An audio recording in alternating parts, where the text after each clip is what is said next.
আজ রাতেই একটি সভ্যতা ধ্বংস হয়ে যেতে পারে। গত এপ্রিলে ইরানকে লক্ষ্য করে ঠিক এভাবেই চরম উস্কানিমূলক হুমকি দিয়েছিলেন মার্কিন প্রেসিডেন্ট ডোনাল্ড ট্রাম্প। ট্রাম্পের এই একটি বক্তব্যেই কাঁপন ধরেছিল ইউরোপের রাজধানীগুলোতে।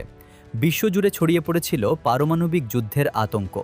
কিন্তু তেহরানকে দমানো তো দূরের কথা, উল্টো ট্রাম্পের একঘেয়েমি আর ব্যক্তিকেন্দ্রিক কূটনীতি এখন খোদ আমেরিকার ডিপ্লোমেসি বা কূটনৈতিক কাঠামোতেই ধস নামিয়ে দিচ্ছে। আন্তর্জাতিক অঙ্গনে ওয়াশিংটনের একছত্র আধিপত্যের দিন কি তবে শেষ হয়ে আসছে?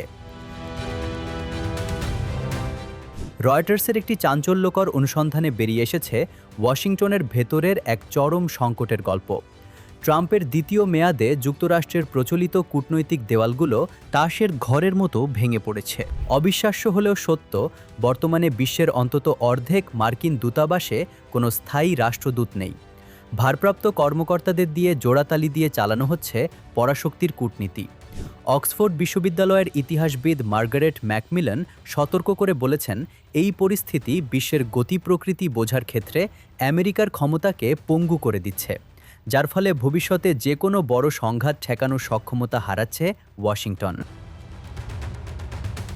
কিন্তু কেন এই বিপর্যয়? কারণ ট্রাম্প প্রশাসন আমেরিকার প্রাতিষ্ঠানিক কূটনীতিকে ধ্বংস করে একে বানিয়েছে ব্যক্তিকেন্দ্রিক ক্ষমতার বৃত্ত।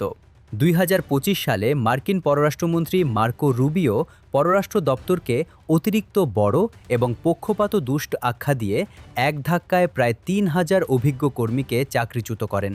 বিশ্বমঞ্চ থেকে এক রাতে ফিরিয়ে নেওয়া হয় 30 জন ঝানু রাষ্ট্রদূতকে। অভিজ্ঞ কূটনীতিকরা একে তুলনা করছেন 1973 সালের কুখ্যাত স্যাটারডে নাইট ম্যাসাকারের সাথে।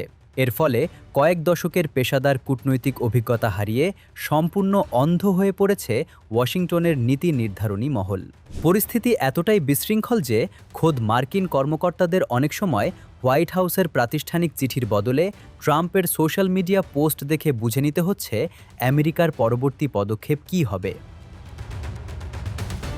প্রাতিষ্ঠানিক কূটনীতিকদের সরিয়ে ট্রাম্প এখন আন্তর্জাতিক সম্পর্কের চাবিকাঠি তুলে দিয়েছেন তার ঘনিষ্ঠ ব্যবসায়ী বন্ধু ও আত্মীয়দের হাতে, যার বড় প্রমাণ মেলে গত ফেব্রুয়ারিতে জেনেভায় ইরানের সাথে গোপন বৈঠকে, যেখানে যুক্তরাষ্ট্রের প্রতিনিধিত্ব করেন ট্রাম্পের জামাতা জ্যারেড কুশনার এবং ব্যবসায়ী স্টিভ উইটকফ।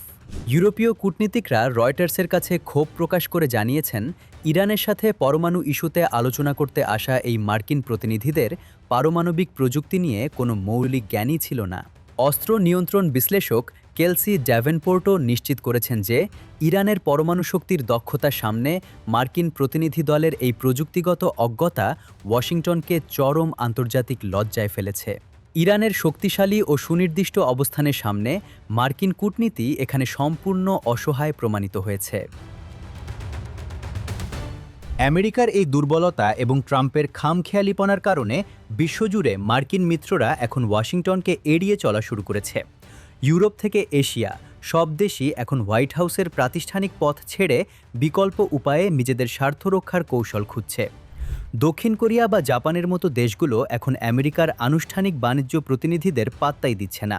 তারা সরাসরি ট্রাম্পের ঘনিষ্ঠ মাসায়োশি সন বা সুসি ওয়াইলসের মাধ্যমে তদবির চালাচ্ছে। জাপানের সাবেক প্রধানমন্ত্রী ইশিবা শিগেরু স্পষ্টই বলেছেন, ট্রাম্পের চারপাশের লোকেরা জি হুজুর ধরনের, তাই প্রাতিষ্ঠানিক কূটনীতি এখন মৃত।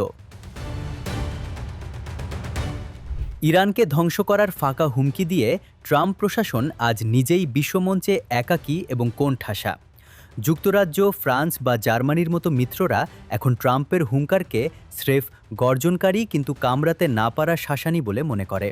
আর তাই পরাশক্তি আমেরিকার এই প্রাতিষ্ঠানিক ভাঙন এবং ইরানের মতো প্রতিরোধী শক্তির সামনে তাদের এই কূটনৈতিক দেউলিয়াগ্রস্ততা প্রমাণ করে।